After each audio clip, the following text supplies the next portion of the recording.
few videos I didn't receive any more complaint, like it was There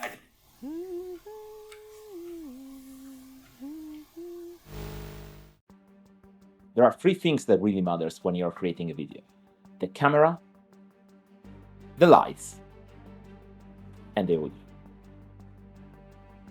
If you don't have a great audio on your video, I can guarantee you that it's not going to perform as well as expected. Now, in this video, I want to show you how to create fantastic audio quality in really few steps. Before, we're going to see how to configure a couple of gears and also a bit of post-production using DaVinci Resolve, but obviously everything that I'm showing today is going to be applicable to any other video editing tool that you are using.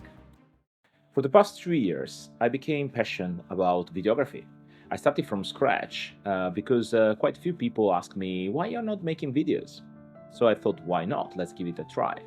And therefore, I spent a lot of time studying, researching. I took an online course on content creation and so on and so forth. And here we are. And what I have learned over those 2 years is that definitely the audio is a great part of the success of a video. So I started with a shotgun microphone from Rode. But unfortunately, probably because it was secondhand or I was faulty, I don't know. But I wasn't capable to make it work properly. In fact, I received quite a lot of people and comments complaining about the quality of the sound because it didn't sound as good as it should be. The problem was that while I was editing, the audio for me seemed perfect.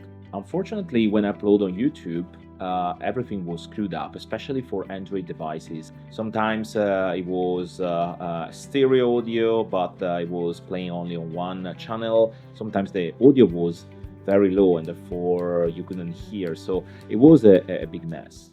So I clicked the reset button and start again. After looking around for the best setup, I bought an Elgato microphone. It was brand new, an XLR microphone, therefore higher quality compared to USB-C sometimes, and it was great. I started to use that on a daily basis for my regular calls with colleagues, with customers as well, and also for recording webinars, my video podcasts, and so on. But the main problem was that I need an external interface in order to make it work. I cannot plug the microphone straight to the source, either the camera or my MacBook, in order to make it work. And that was a big problem because then I started to have an additional gear on my desk. And then in order to connect to my camera, I need to another cable that connects the external audio interface straight to the camera, jack to jack ports. And it was very complicated.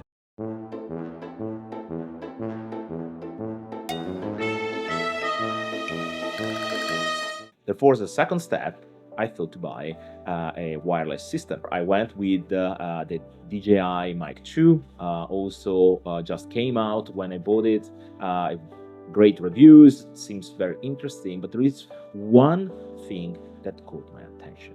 From a video I watched on YouTube, it looks like that the transmitter of the DJI Mic 2 allowed you to plug an XLR microphone straight to the transmitter and wirelessly send the audio to the camera using the receiver that was completely wireless.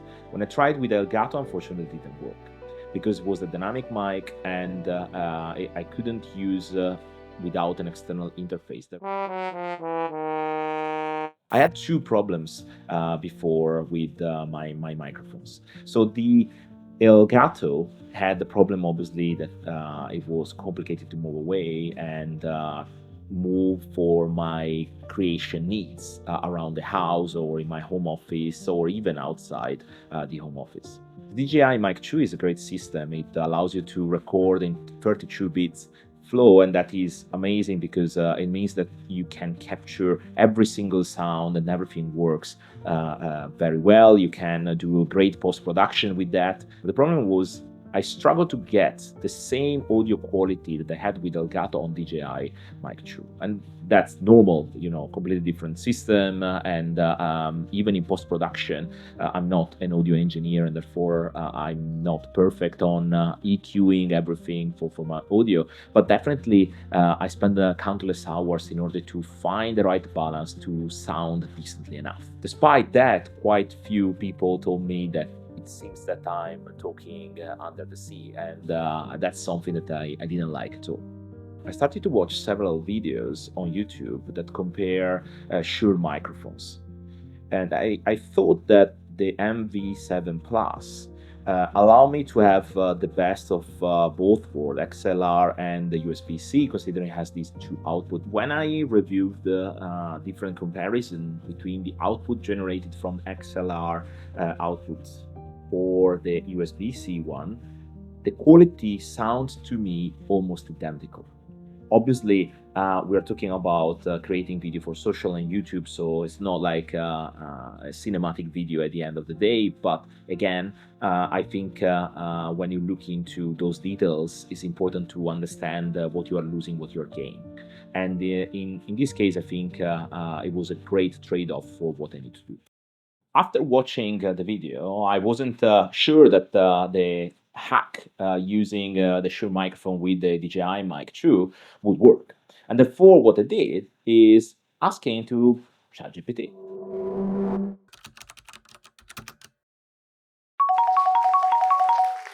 Yeah! In order to connect your DJI mic transmitter to the Shure microphone, you need an XLR cable like this one that has XLR to a jack 3.5 millimeters, so you can connect that. It doesn't require any power source or anything. It will work straight out of the box. I noticed that also there was a tiny problem with, in general, Shure microphones. The gain by default is pretty low compared to other micro XLR microphone out there.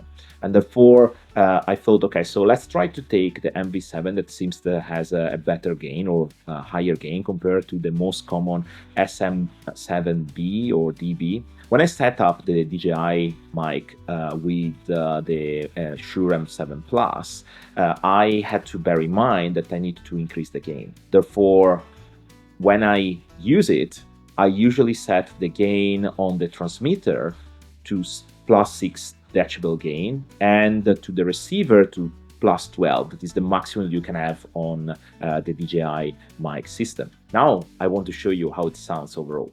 This is how the Shure MV7 Plus sounds without any post-production treatment. This is how the Shure MV7 Plus sounds after post-production.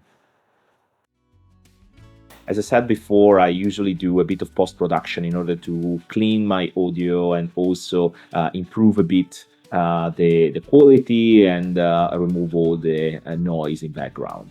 Therefore, I want to show you the few steps that I usually do in DaVinci Resolve, that is my post-production editing tool. As first steps, we need to go to Fairlight.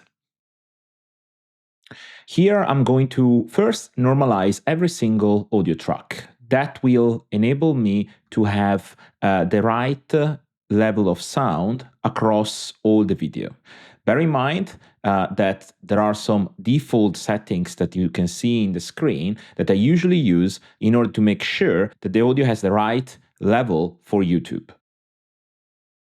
After that, we activate voice isolation and dialogue leveler.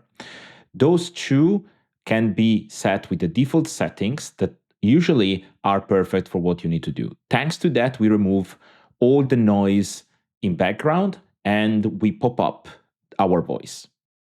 The last two touches are with dynamics, where I activate the compressor and the limiter.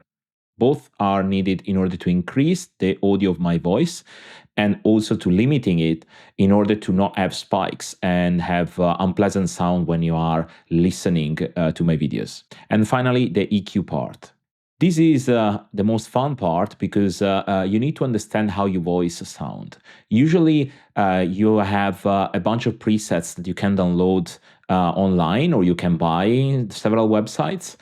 But I usually start with the default, the male voice, and then I tweak the EQ based on the frequency for finding how my voice sounds the best. Those are 5 simple steps that I apply every time on my videos. In the last few videos, I didn't receive any more complaint like it was at the beginning of my journey. However, now I have the perfect solution for every content that requires audio, and you can have it too.